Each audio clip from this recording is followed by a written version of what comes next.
Sholat itu harus dimasuki dengan hati yang bersih. Baru kita dapat sholat yang khusyuk. Orang mukmin itu beruntung ketika memenuhi syarat. Syarat yang pertama apa? Sholatnya khusyuk. Sholat yang khusyuk itu yang bagaimana sih Pak Ustadz? Sholat yang khusyuk itu adalah pertama, dia memenuhi syarat rukunnya, mengamalkan sunnah-sunnahnya ketika sholat, mengikuti tata cara, tuntunan yang dicontohkan oleh baginda Rasulullah SAW. Kemudian yang kedua, hatinya ketika mendengar suara azan panggilan sholat, dia sudah terketuk dan sudah rindu untuk berjumpa dengan Allah Subhanahu Wa Taala, untuk bermunajat, untuk bercengkrama dengan Allah Subhanahu Wa Taala. Assalamualaikum warahmatullahi wabarakatuh. Bapak Ibu para pemirsa, saya Ustadz Fadlan mengajak Bapak Ibu kita semua, ayo kita membuat investasi masa depan bersama Al-Fahmi Institute. Gedung ini sedang dibangun, membutuhkan segala dukungan dari kita semua. Maka itu saya mengajak Bapak Ibu semua, hari-hari dengan kebaikan, hari-hari dengan berinfak, hari-hari dengan bersedekah, hari-hari dengan berwakaf. Dan sangat tepat Bapak Ibu memilih wakaf bersama Al-Fahmi Institute untuk generasi Quran akan datang. Rekeningnya ada di BCA, Muamalat, dan BSM. Ada di bawah sini. Ayo, dengan Al-Fahmi Institute kita mencerdaskan umat dengan Al-Quran untuk Indonesia lebih baik. Wassalamualaikum warahmatullahi wabarakatuh.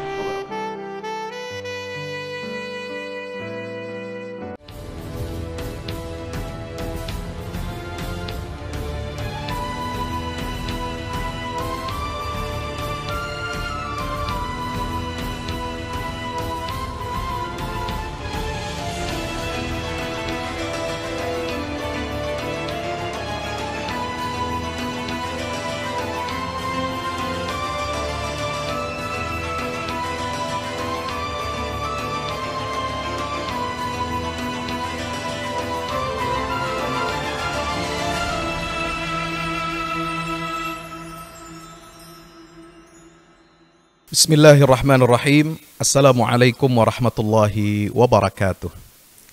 Alhamdulillah, nahmaduhu wa nasta'inuhu wa nastaghfiruhu wa nastahdih wa na'udzu billahi min syururi anfusina wa min sayyiati a'malina. May yahdihillahu fala mudhillalah wa may yudlil fala hadiyalah. Asyhadu an la ilaha illallah wahdahu la syarikalah wa asyhadu anna Muhammadan abduhu wa rasuluhu la nabiyya ba'dah. Allahumma salli ala Muhammad wa ala ali Muhammad. Assalatu wassalamu alaika ya Rasulullah. Yang saya hormati para pimpinan jajaran direksi PT Pelni, yang mudah-mudahan semuanya senantiasa dijaga iman Islamnya dan senantiasa diberikan taufik dan hidayah oleh Allah Subhanahu wa Ta'ala, serta diberikan kesehatan lahir dan batin. Yang saya banggakan seluruh karyawan PT Pelni dan semua hadirin jamaah hadirat yang mudah-mudahan kita semuanya senantiasa diberkahi dan dimuliakan oleh Allah Subhanahu wa Ta'ala. Syukur alhamdulillah, pada kesempatan kali ini kita dapat berjumpa, dipertemukan oleh Allah Subhanahu wa Ta'ala ya, dalam keadaan sehat walafiat. Alhamdulillah, kita terus berikhtiar meskipun di tengah situasi yang tidak mudah bagi kita semuanya, ya, terutama bagi bangsa dan negara kita, karena masih ya pandemi, ya, proses untuk mengatasi atau mengendalikan COVID-19 ini juga masih terus berlangsung, berjalan. Ya, saya sendiri tadi pagi baru menyelesaikan tahapan kedua vaksinasi ya di kantor Majelis Ulama Indonesia. Alhamdulillah, kita doakan terus, kita support terus ya pemerintah dan juga seluruh komponen masyarakat ya dalam rangka kita dapat mengendalikan wabah penyakit ini, termasuk salah satu ikhtiar kita yang dibenarkan oleh syariat adalah vaksinasi untuk melindungi diri kita dan juga peduli kepada kesehatan masyarakat. Salawat dan salam tak lupa kita sampaikan kepada baginda Rasulullah Muhammad sallallahu alaihi wasallam serta seluruh keluarga dan para sahabatnya. Alhamdulillah, pada kesempatan kali ini bersyukur kepada Allah Subhanahu wa taala, saya diminta untuk berbicara tentang hakikat Isra dan Mi'raj. Kaitannya dengan keteladanan Rasulullah SAW dari perspektif yang ini menurut saya paling inti dari peristiwa Isra dan Mi'raj. Kewajiban perintah sholat 5 waktu itu adalah muara daripada Isra dan Mi'raj. Ya, dia adalah output hasilnya. Tapi kalau saudara-saudara, Bapak Ibu semuanya yang dirahmati Allah Ta'ala, perhatikan dengan baik ya, hadis-hadis tentang peristiwa Isra dan Mi'raj Nabi Muhammad SAW itu dimulai justru dari pembersihan hati. Ya, kita lihat dari hadis yang diriwayatkan oleh Imam Al-Bukhari, bersumber dari sahabat Malik bin Sa'sa'ah. Malik bin Sa'sa'ah ini adalah ayah daripada sahabat Anas bin Malik radhiyallahu taala anhu. Ya, ini hadisnya cukup panjang, Pak ya. Ini ada di dalam hadis riwayat Bukhari nomor 3207, juga hadis riwayat Imam Muslim nomor 162 sampai 164. Ya, kita tahu semua rinciannya. Ya, mulai dari datangnya Jibril alaihissalam, kemudian membawa burak, kemudian Nabi diberangkatkan malam hari itu dengan burak ini sampai ke Baitul Maqdis, berjumpa dengan para nabi dan rasul, sholat 2 rakaat, kemudian beliau naik ke Mi'raj Sidratil Muntaha, ya, bertemu di langit pertama dengan Nabi Adam, ya, nenek moyangnya manusia. Kemudian langit kedua bertemu dengan Yahya dan Isa alaihi wassalam. Di langit yang ketiga bertemu dengan Nabi Yusuf alaihi salam. Di langit yang keempat bertemu dengan Nabi Idris alaihi salam. Yang kelima bertemu dengan Nabi Harun alaihi salam. Yang keenam itu bertemu dengan Nabi Musa alaihi salam, dan yang terakhir yang ketujuh di lapis langit yang ketujuh berjumpa dengan Nabi Allah Ibrahim alaihi salam.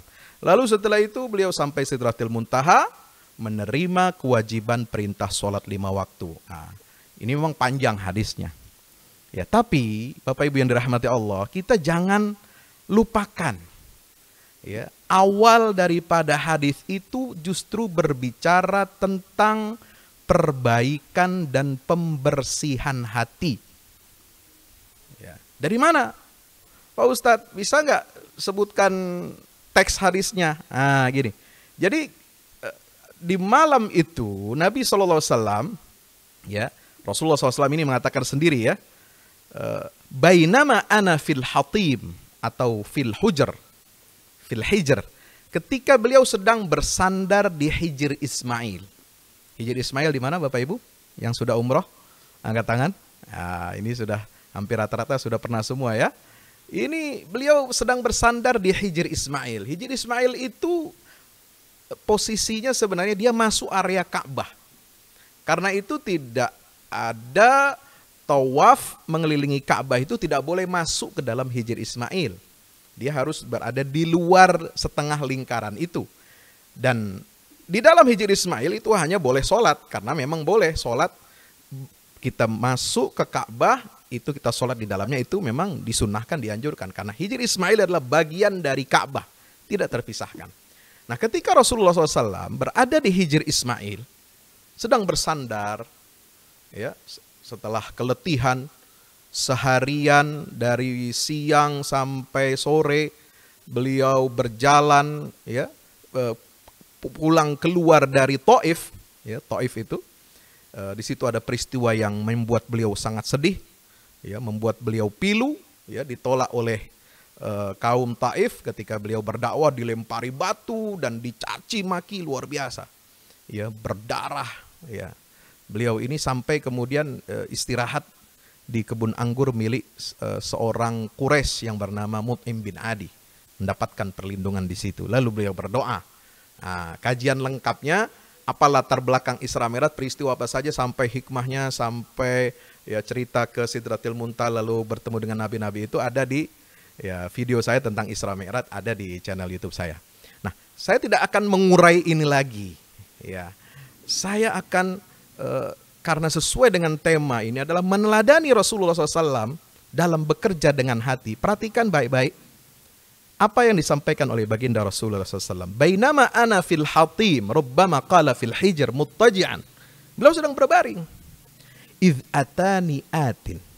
Datanglah kepadaku seseorang. Ya, mungkin masih kelihatan bayangannya. Ya, atin di sini bukan manusia. Ya, kemudian bayangan seseorang itu yang ternyata itu adalah malaikat Jibril alaihissalam. Ya, beliau kemudian mengatakan, maka Jibril lalu tidak lama setelah itu fasyaqqa ma baina hadhihi ila hadhihi. Jibril membelah dadaku.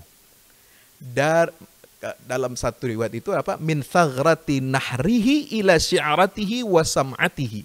Ini masih dalam hadis Bukhari. Dari awal pangkal leher, ya di dada ini, atas ya. Pangkal awal leher itu, bukan di atasnya, ini atas leher. Ini pangkalnya yang masih nempel dengan bahu. Ya, itu dibelah, dada itu mulai dari awal pangkal leher sampai rambut halus, mohon maaf, yang ada di bawah, ya, di atas kemaluan. Itu disebutkan oleh Rasulullah SAW. Yaitu apa? Fastakhraja qalbi. Setelah dibelah seperti itu, Jibril mengeluarkan hatiku. Jadi hatinya diambil. Ya. Tsumma utitu bitastin min dhahabin mamlu'atin imanan. Kemudian didatangkan kepadaku satu bejana terbuat dari emas yang dipenuhi dengan cahaya keimanan. Faghusila qalbi. Lalu hatiku dicuci. Ya, dicuci. Di situ banyak pensyarah hadis mengatakan ini dicuci bukan dengan sembarangan air, tapi dengan air Zam-Zam. Air yang sangat luar biasa, yang kita tahu bagaimana sejarah daripada air Zam-Zam itu. Ya, karunia pemberian dari Allah Subhanahu wa taala karena usaha seorang bunda yang bernama Hajar. Ya, ketika anaknya Ismail ya kehausan di tengah gurun pasir, ya, kemudian beliau berusaha lari-lari kecil dari Bukit Sofa ke Marwa sampai 7 kali bolak-balik yang kemudian jadi ibadah sa'i ketika kita haji dan umrah. Ternyata yang dicari itu adalah air yang keluarnya bukan di Bukit Sofa atau di Marwa, tetapi justru keluar air itu di mana? Dari hentakan telapak kaki bayi Ismail. Subhanallah. Nah, Nabi dicuci hatinya dengan air Zam-Zam itu. Tsumma husya, lalu kemudian dikembalikan. Dibalikin lagi. U'ida. Nah, Bapak Ibu, saudara-saudaraku yang dirahmati Allah Subhanahu wa taala, maka disitulah dalam riwayat yang lain mamlu'atun hikmatan wa imanan. Disinilah pentingnya peran hati. Ya, dalam perubahan sosial, dalam kerja, dalam perbaikan kehidupan kita, dalam keluarga, kehidupan berbangsa, bernegara, di sini peran hati. Ya, dan itu sudah ditunjukkan oleh Allah Subhanahu. Ini salah satu tanda kebesaran yang Allah tunjukkan kepada Nabi Muhammad SAW. Karena kan ayat yang tadi dibaca itu apa? Subhanalladzi asra. Kemudian ada di akhir ayat itu apa? Linuriyahu min ayatina. Untuk kami tunjukkan, kami perlihatkan kepada Muhammad SAW dan juga kepada kita semua umatnya ini, ya, dari masa beliau sampai akhir zaman, itu tanda-tanda kebesaran Allah yang ditunjukkan kepada Nabi Muhammad, itu juga untuk kita, untuk menjadi ibrah pelajaran bagi kita. Ya. Nah, salah satu tanda kebesaran Allah itu adalah proses penyucian hati. Maka itu Nabi SAW ya, sangat memberikan perhatian kepada upaya-upaya perbaikan hati. Karena hati ini, kata Nabi SAW, ya, Nabi mengingatkan kepada kita, ala inna fil jasadi mudghatan, idza saluhat, saluha sairu amali, wa idza fasadat, fasada sairu amali, ala wahyal qalb. Ingatlah, di tubuh manusia itu ada segumpal sekerat daging. Jika sekerat daging itu baik, maka seluruh tubuh itu jadi baik. Semua amal jadi baik. Dan jika hati itu memburuk, maka buruk dan busuklah seluruh tubuh kita dan seluruh amal kita. Apa kata Rasulullah? Sekerat daging itu ala wahyal qalb, itulah hati. Bapak Ibu yang dirahmati Allah Subhanahu wa taala, maka kita meneladani Rasulullah. Ayat tanda pertama yang Allah tunjukkan kepada kita ini adalah soal bagaimana kita membersihkan hati. Ya, bekerja dengan hati, ini yang harus ditunjukkan oleh kita sebagai muslim. Sholat, tapi kalau hati kita tidak hadir, jadinya tidak khusyuk. Ya, sholat hati kita tidak hadir, tidak fokus. Hati kita tidak menghayati apa yang kita baca, tidak menghayati gerakan sholat yang kita lakukan. Benar, sholat itu adalah kewajiban 5 waktu bagi kita. Ya, tapi kalau salah-salah hati kita menangkapnya, ini nanti akan hanya menjadi rutinitas saja. Ritual yang selewat aja. Ya. Kalau hati kita tidak hadir, maka sholat kita ini itu tidak menghasilkan output atau luaran yang baik. Apa luaran dari sholat? Innas sholata tanha anil fahsyai wal munkar. Sholat itu, kata Allah, sesungguhnya dia dapat mencegah diri kita dari perbuatan keji dan mungkar. Ya. Sholat yang bisa menghasilkan produk atau luaran seperti ini, itu adalah sholat yang dilakukan dengan sepenuh hati. Hatinya hadir. Ya. Maka diawali dengan hati, lalu kemudian Allah tunjukkan tanda-tanda kebesarannya pada malam Isra. Ya, kemudian bertemu dengan para nabi dan rasul, seolah-olah Allah ingin mengatakan, ya, kalau kita mengatakan perjalanan Isra Mi'raj itu adalah perjalanan dari masjid ke masjid, ya toh?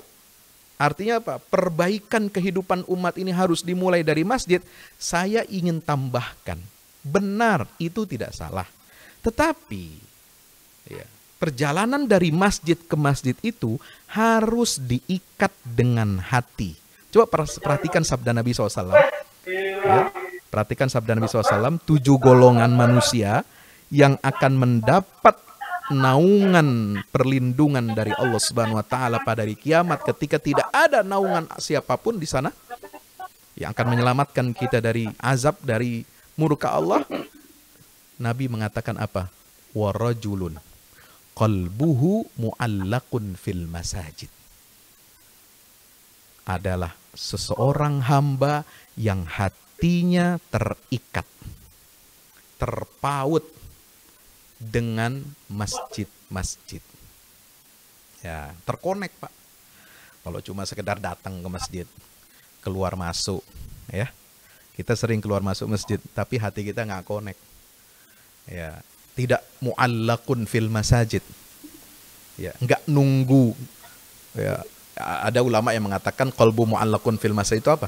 Selalu merindukan suara azan, panggilan sholat. Jadi hadis Nabi itu SAW mengatakan apa? Ya, orang yang akan mendapatkan naungan perlindungan dari Allah dari kiamat itu adalah yang hatinya terpaut dengan masjid. Jadi bukan hanya sekedar rihlah dari masjid ke masjid. Ya, harus hadir hati kita itu. Bapak Ibu yang dirahmati Allah Subhanahu wa taala. Ini simbol-simbol dalam hadis. Peristiwa Isra dan Mi'raj. Kemudian hadis tentang 7 golongan itu, ini harus kita fahami secara integral, secara utuh. Ya.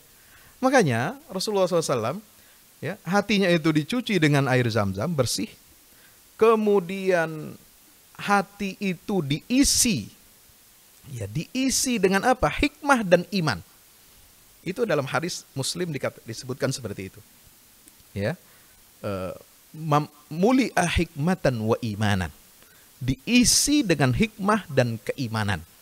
Nah, karena dampak dari pembelahan dada yang kedua yang dialami oleh Rasulullah SAW sebelum melaksanakan Isra dan Mi'raj, ya, ketika menerima perintah Isra Mi'raj beliau dalam keadaan hati yang bersih. Ya. Ada ikatan batin, ikatan hati antara Masjidil Haram dan Masjidil Aqsa. Harus diikat dengan hati yang kokoh. Bertemu dengan para nabi dan rasul itu juga merupakan ikatan ribatul qulub atau rabitatul qulub. Hati yang senantiasa terikat satu dengan yang lainnya. Karena orang beriman itu sebenarnya ya akan bertemu satu dengan yang lain. Karena dia punya frekuensi hati yang sama. Hati yang tunduk dan taat kepada Allah Subhanahu wa taala. Maka Nabi SAW mengatakan apa? Al-arwahu junudun mujannadah. Ruh manusia itu ibarat ya pasukan. Ma ta'arafa minha i'talafa. Kalau hati pasukan itu saling mengenal, maka dia akan membaur, menyatu, mengental, menjadi kokoh dan kuat. Tetapi fama tanakara minha ikhtalafa.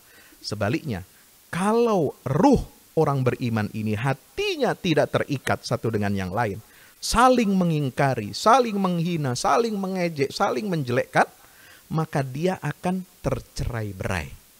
Nah, inilah yang akan menyebabkan kelemahan umat Islam. Bapak Ibu yang dirahmati Allah Ta'ala.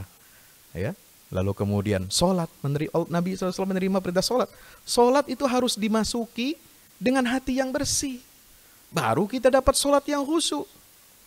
Qad aflahal mu'minun alladzina hum fi sholatihim khashi'un. Ya kan? Orang mukmin itu beruntung ketika memenuhi syarat. Syarat yang pertama apa? Sholatnya khusyuk. Ya, sholatnya khusyuk. Sholat yang khusyuk itu yang bagaimana sih Pak Ustadz? Sholat yang khusyuk itu adalah pertama dia memenuhi syarat rukunnya, mengamalkan sunnah-sunnahnya ketika sholat, mengikuti tata cara tuntunan yang dicontohkan oleh baginda Rasulullah SAW. Ya, sallu kama ra'aitumuni usolli. Kemudian yang kedua, hatinya ketika mendengar suara azan panggilan sholat, dia sudah terketuk dan sudah rindu untuk berjumpa dengan Allah Subhanahu wa taala, untuk bermunajat, untuk bercengkrama dengan Allah Subhanahu wa taala. Kenapa? Karena sholat itu artinya asal katanya adalah as-silah, hubungan. Hubungan antara Allah dengan makhluknya. Hubungan antara hamba dengan sang pencipta. Itulah sholat. Nggak pakai perantara, nggak pakai pialang, nggak pakai calo. Tanpa perantara, nyambung langsung dengan Allah Subhanahu wa ta'ala. Ini hebatnya orang beriman. Maka itu Rasulullah mengatakan, sholat itu adalah mi'ratnya orang yang beriman. Nah, yang ketiga, supaya kita dapat sholat yang khusyuk itu apa? Bagaimana? Yaitu dengan menghayati setiap bacaan dan gerakan sholat kita. Kalau kita sholat, kita nggak hayati apa yang kita baca, gerakan yang kita lakukan, masuk setan. Ya, mengganggu pikiran kita, mengganggu hati kita. Ya, kita bukannya sibuk menghayati apa yang kita baca. Alhamdulillahi Rabbil Alamin. Merasakan nikmat Allah itu begitu banyak. Sehingga kita wajib untuk memuji Allah Subhanahu wa ta'ala. Ar-Rahmanir Rahim. Ingat rahmat Allah, kasih sayang Allah kepada kita. Ya, kita ini hidup kita sedetik pun nggak mungkin terjadi tanpa ada rahmat dari Allah Subhanahu wa ta'ala. Kita bisa sehat, kita bisa bekerja, kita bisa menghasilkan sesuatu, kita bisa memproduksi sesuatu, kita bisa menunjukkan etos kerja yang baik. Itu semua adalah karunia rahmat dari Allah Subhanahu wa ta'ala. Itu bagian dari taufik dan hidayah Allah kepada seorang hamba yang dia cintai. Karena Nabi SAW mengatakan apa? Innallaha yuhibbu idza amila ahadukum amalan an yutqinahu. Sesungguhnya Allah mencintai seorang hamba kalau dia bekerja, dia kerjakan dengan telaten, dengan teliti, dengan profesional, dengan ikhlas, dengan dedikasi dan kesungguhan. Itulah makna al-itqan. Ya, itulah arti bahwasanya kita ini bekerja dengan hati. Itu dimulai dari apa? Sholat kita dulu. Ya.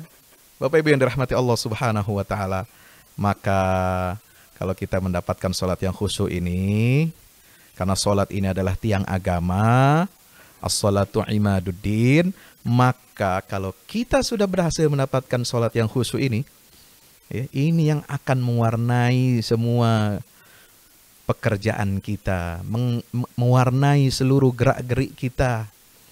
Saat kita diam, saat kita bergerak, saat kita berpikir, saat kita bekerja, saat kita memimpin rapat, saat kita menjalankan instruksi atau SOP perusahaan, ya, semua itu dilandasi oleh semangat nilai-nilai pengabdian yang ada di dalam sholat.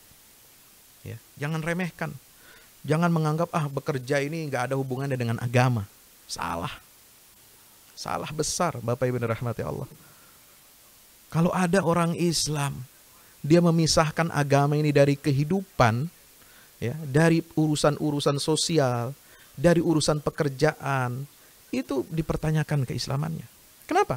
Karena Rasulullah SAW sebagai contoh yang paling sempurna.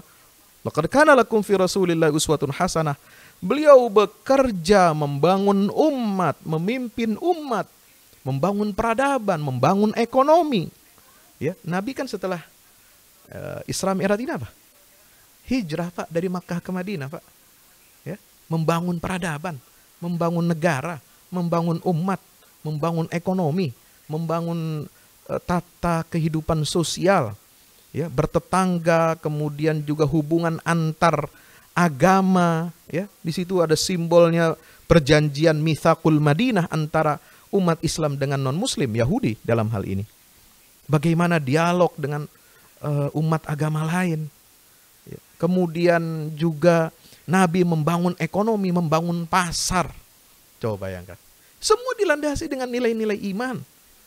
Dilandasi dengan nilai-nilai tauhid kepada Allah Subhanahu wa Ta'ala. Nah, situlah, ya, kita akan dapatkan satu benang merah, ya, satu yang mengikat, ya, seluruh bangunan Islam ini itu pada amalan hati. Subhanallah. Maka itu Bapak Ibu yang dirahmati Allah, ya, Islam ini kan ada 3 pilar, ya.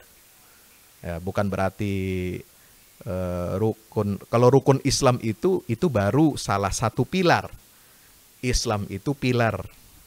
Sebagaimana iman itu pilar dan ihsan itu pilar. Jadi pilar Islam ini 3. Kalau rukun Islam ada 5. Rukun iman 6. Rukun ihsan 1. Nah, semua 3 pilar ini, baik iman, ya, ihsan dan Islam, yang disebutkan oleh sabda Nabi SAW riwayat Umar ibnul Khattab itu yang terkenal, hadis Jibril, apa itu iman, apa itu Islam, apa itu ihsan, yang diterangkan oleh Rasulullah dalam hadis Jibril itu, ya, ini semua baru akan berfungsi iman, Islam, ihsan kita ini kalau kita memiliki hati yang bersih, hati yang sehat. Ya, maka itu Allah Ta'ala dalam Al-Quran mengatakan apa? Yauma la yanfa'u malun wala banun illa man atallaha biqalbin salim.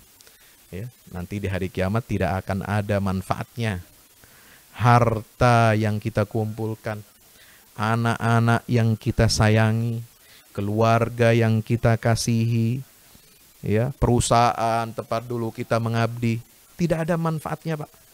Bukan berarti di dunia nggak ada manfaat, ada. Kalau diisi dengan nilai-nilai iman. Tapi ketika kehidupan di dunia kita ini, keluarga kita, anak kita, harta kita, pekerjaan kita, perusahaan tempat kita mengabdi, bekerja, negara tempat kita hidup, tidak dilandasi dengan nilai-nilai iman dan tauhid, nanti di akhirat itu yang tidak akan berguna.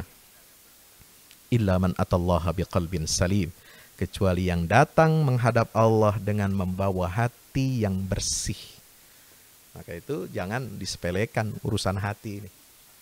Karena ini hati ini, kalau kita lihat a'malul qulub wal iman, ya, salafus soleh mengatakan bagaimana?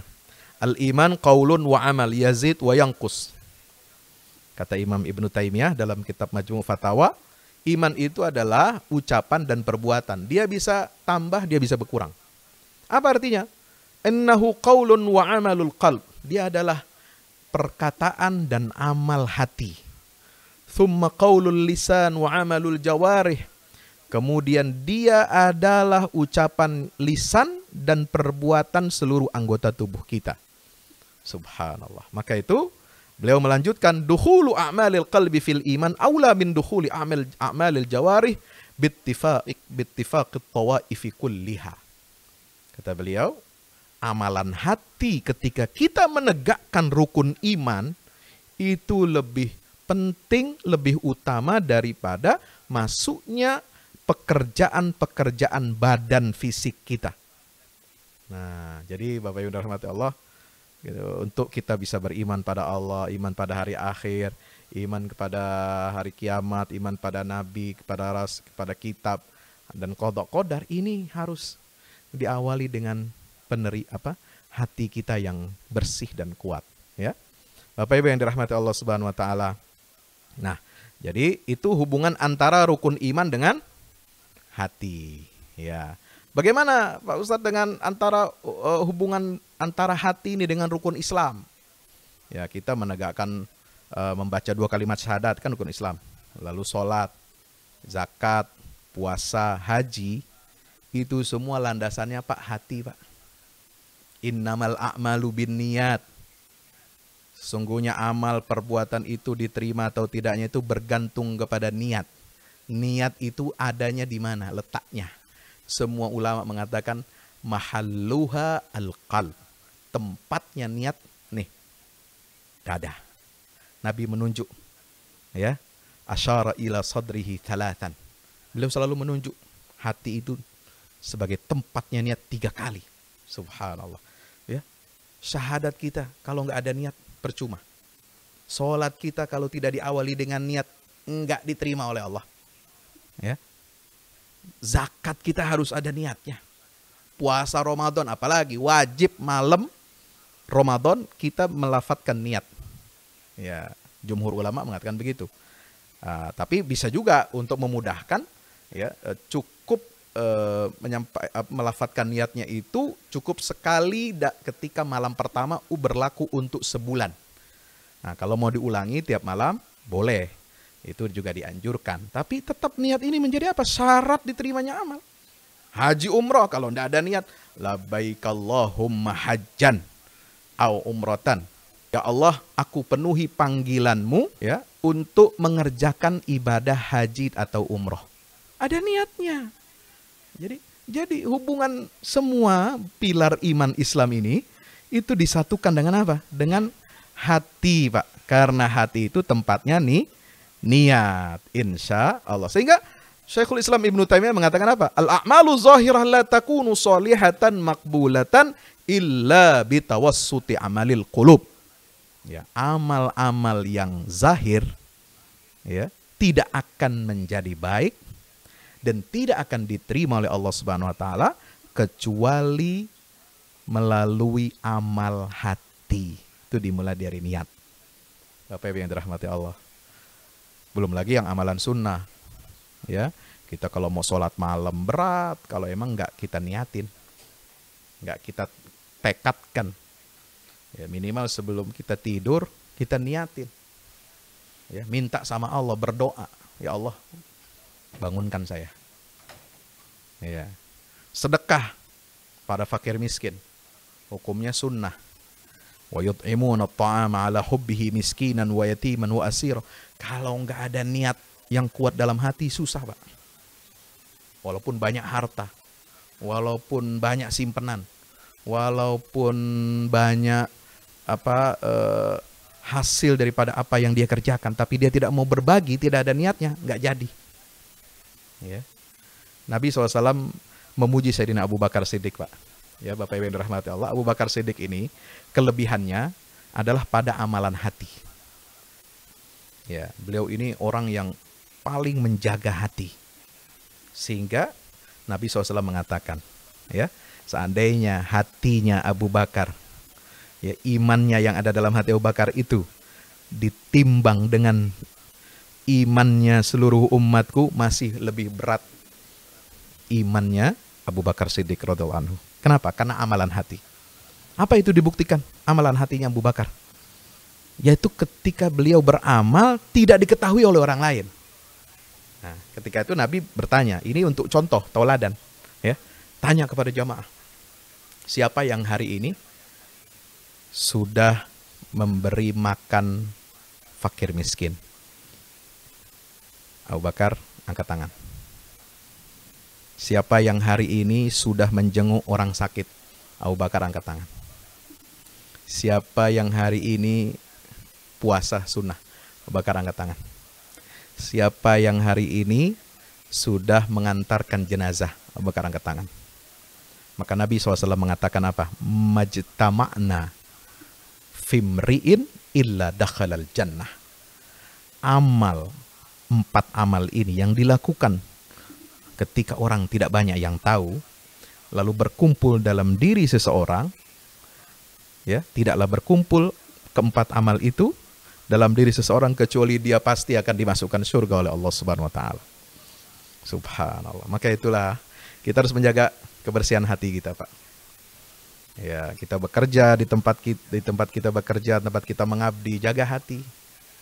Ya, ikuti kata hati yang benar, yang mendapatkan cahaya petunjuk dari Allah Subhanahu wa taala.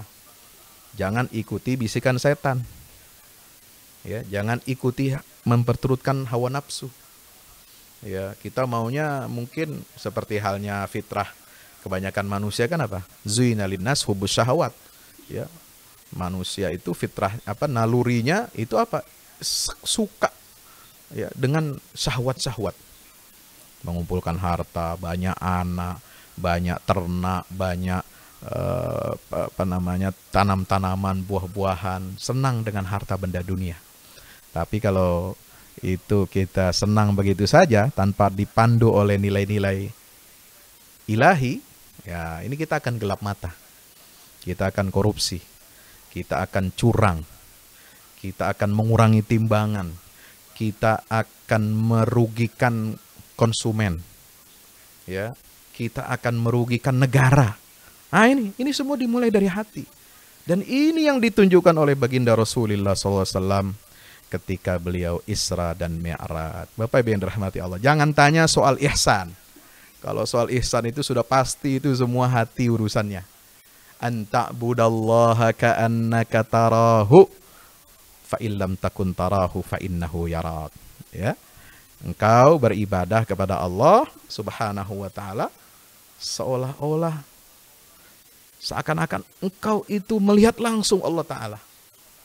Karena begitu takutnya kita, jadi kita merasakan apa? Ada khasyatullah, rasa takut kepada Allah. Kemudian muraqabatullah, diawasi oleh Allah Subhanahu wa taala. Nah, ini pengawasan melekat kalau kita bicara tentang bagaimana reformasi birokrasi, ya. Kemudian aparatur negara itu kan dimulai dengan apa? Biasanya dengan ada istilah waskat ini, pengawasan melekat. Pengawasan melekat yang paling efektif itu Bapak Ibu yang dirahmati Allah adalah dengan nilai agama.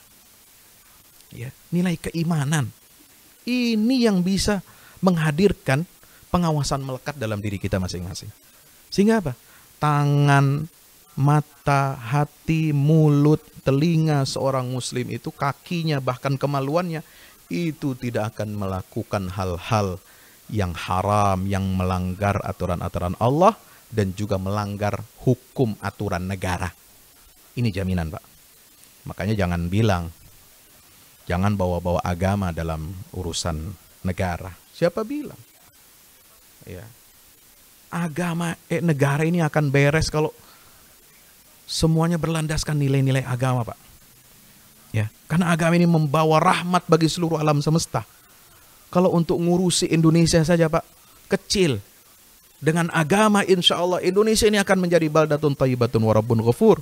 Dengan syarat ya pemahaman agamanya benar, baik, ya, mengikuti tuntunan Allah dan Rasulnya sallallahu alaihi wasallam, diamalkan, dihayati dengan baik, dengan khusyuk, kemudian dilaksanakan dengan istiqamah.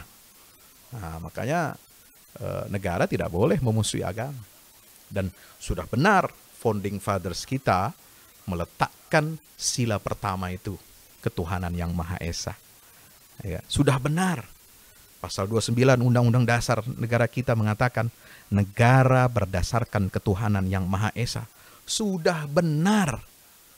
Setiap lembaran negara, keputusan DPR, lembaga legislatif, keputusan presiden, lembaga eksekutif atau gubernur dan seterusnya ke bawah, atau keputusan yudikatif, pengadilan, hukum, Mahkamah Agung dan sebagainya, dimulai dengan apa? Kalimat dengan rahmat Tuhan yang Maha Esa. Sudah benar, Pak. Lah kok masih belum benar, Pak? Negara kita. Berarti praktek yang masih salah. Tulisan kalimat awalnya dibuka dengan rahmat Tuhan yang Maha Esa, tapi isinya bertentangan dengan agama. Nah, siapa yang salah ini? Ada tangan-tangan yang kita tidak tahu. Yang hatinya kotor, hatinya tidak connect dengan Allah, sholatnya enggak khusyuk. Maka itu kita harus jaga ini. Ya, negara kita ini milik kita semua. Ya, kebaikan negara itu akan berpengaruh kepada kebaikan agama. Dan pengamalan agama yang baik akan berpengaruh kepada sendi-sendi kehidupan bernegara kita. Itu sudah saling menguatkan dan saling melengkapi. Bapak Ibu yang dirahmati Allah. Terakhir, saya ingin tidak banyak-banyak ya. Saya insya Allah 40 sampai 45 menit saja. Terakhir saya ingin menyampaikan ayat-ayat tanda-tanda kebesaran Allah itu ketika Isra Mi'raj itu Nabi menyinggung bagaimana Allah menampakkan, menunjukkan kepada beliau tentang penyakit-penyakit sosial yang sering timbul di masyarakat kita. Nah ini tanda kebesaran Allah nih, yang harus jadi pelajaran buat kita. Apa yang pertama? Nah ini nanti urusannya dengan apa? Supaya kita menjauhi penyakit-penyakit sosial ini, itu bisa diobati dengan hati. Formulanya, obatnya, penawarnya adalah hati yang bersih. Apa? Nabi melihat yang pertama. Nabi diperlihatkan oleh Allah hukuman bagi orang yang suka menggunjing, berghibah. Ya, Nabi SAW dalam riwayat Imam Ahmad, hadis nomor 257, Nabi SAW melihat ada manusia-manusia yang kerjanya setiap saat, ya, nggak ada jedanya, makan bangkai. Lalu Jibril berkata kepada Nabi SAW, wahai Muhammad, tahukah mereka itu siapa? Kata Jibril, haula'il ladzina ya'kuluna luhuman nas. Mereka itu adalah orang-orang yang suka memakan daging bangkai saudaranya sendiri. Hati-hati. Jangan kita suka memfitnah orang, suka menghibah orang. Ya. Apalagi menerima bayaran untuk memfitnah orang. Na'udzubillah min zalik. Ya, Rasulullah pernah menegur, mengingatkan kita semua nih. Man akala birrajulin muslimin aklatan, a'at'amahu Allahu min nari jahannam. Wa man kusiya thawban birrajulin muslimin, ya, kiswatan kasahullahu min nari jahannam. Siapa orang yang makan, ya, dari hasil rejeki, yang mana hasil rejeki itu diberikan untuk memfitnah saudaranya muslim, maka Allah akan berikan dia makanan dari neraka jahannam. Siapa orang yang diberi pakaian dengan imbalan apa? Imbalan dia memfitnah, menggunjing saudaranya muslim. Ya, ini kan banyak sekarang ini penyakit sosial, Pak. Media sosial kita penuh dengan fitnah, hujatan, ya, bulian kepada orang-orang baik. Ini jangan seperti itu. Nabi mengingatkan, siapa yang makan dari hasil cara kerja seperti itu, lalu dia berpakaian dari cara kerja seperti itu, dia akan diberi makanan dan pakaian dari neraka jahanam. Ya. Yang kedua, apa? Makan harta anak yatim. Nah ini hati yang kotor. Ya, yang menyebabkan kita suka makan harta anak yatim. Maka Rasulullah SAW diperlihatkan, sebagaimana dalam riwayat Ibnu Hisham dalam Sirah Nabawiyah, Rasul melihat ada beberapa orang laki-laki, ya, mereka itu bibirnya besar seperti bibir onta, ya. Di tangan mereka itu ada besi-besi, potongan-potongan besi bara dari neraka. Lalu mereka masukkan besi-besi bara-bara neraka itu, masukkan ke dalam mulutnya dan keluar dari duburnya.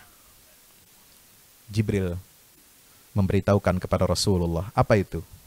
Mereka adalah haula'i akalatul yatama zulman.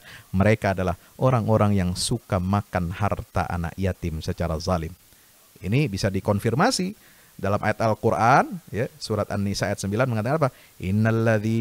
Ayat 14, innalladzina ya'kuluna amwalal yatama zulma innama ya'kuluna fi butunihim nara wa sayaslawna sa'ira. Sesungguhnya orang-orang yang makan harta anak yatim, mereka sesungguhnya makan bara api dari neraka sa'ir. Nauzubillah. Yang ketiga, Pak, penyakit hati, ya. Apa? Makan harta riba. Nah, Nabi SAW, ya, diperlihatkan suatu kaum yang perutnya besar sebesar rumah. Kalau rumahnya di dunia ukuran tipe 40, ya, itulah sebesar itu perutnya. Kalau ukuran rumahnya tipe 70, itulah perut sebesar itu. Kalau ukurannya besarnya 200 meter persegi, nah segede itu juga perutnya, Pak. Ya. Kalau rumahnya 1000 meter persegi, sebesar itu pula perutnya. Masya Allah, na'udzubillah. Fihal hayat. Di dalam perut itu perut itu transparan. Di dalamnya itu apa? Ada ular-ular yang memakan, mematuk, yang menghancurkan seluruh isi perutnya. Na'udzubillah min zalik. Nah, Jibril mengatakan kepada Nabi, itu adalah para pemakan harta riba. Hadis riwayat Imam Ahmad.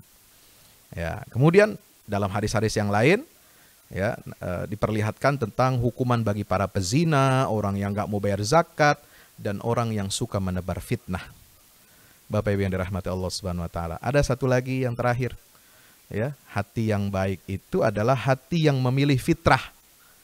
Ya, kenapa? Karena Nabi SAW ketika sebelum Isra dan Mi'raj itu, setelah beliau dibelah dadanya, ya, ibarat kita habis operasi nih, Pak, ya. Bapak Ibu pernah ada yang menjalani operasi, ya, dibedah, ya, bedah jantung atau bedah apalah. Ya, itu biasanya kan kita habis bedah operasi, kita baru sadar kan kita perlu asupan makanan atau minuman. Nah, Nabi ditawari oleh Jibril. Ada 2 bejana. Satu isinya susu, air susu, yang satu isinya khamar, minuman keras. Engkau pilih yang mana, wahai Muhammad? Nabi mengambil bejana ceret yang isinya air susu. Lalu Jibril mengatakan, itulah fitrah. Fitrah untuk umatmu. Pilih minuman konsumsi yang sehat, yang menyegarkan, ya, yang jernih, yang bermanfaat bagi tubuh kita. Jangan umatmu pilih minuman yang bisa membuat kita binasa dan celaka. Karena minuman keras itu adalah induk dari semua perbuatan-perbuatan dosa-dosa. Ya, maka itu hati-hati. Jangan sekali-kali kita memberikan excuse, ya, memberikan pembenaran, ya, bagi minuman keras. Karena Nabi melaknat 10 macam objek terkait dengan minuman keras. Nah, ini yang pertama khamarnya, yang kedua peminumnya, yang ketiga yang nuanginnya, yang nyedi air, yang nuangin, ini air, khamar, nuangin. Yang ketiga, yang keempat siapa? Penjualnya. Yang kelima pembelinya. Yang keenam pemerasnya. Yang ketujuh pemesannya. Yang kedelapan yang membawa, mengantar, kurirnya. Ya, kurir kena laknat.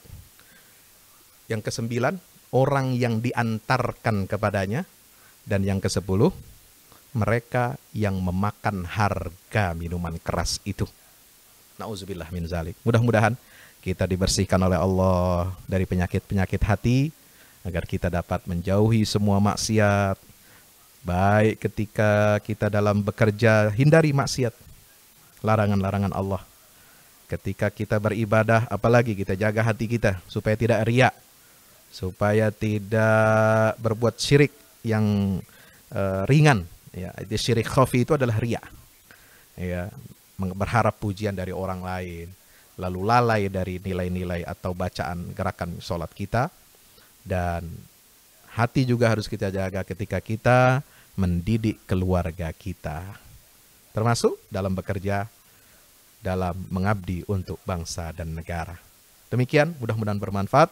Wallahu a'lam bishawab. Assalamualaikum warahmatullahi wabarakatuh.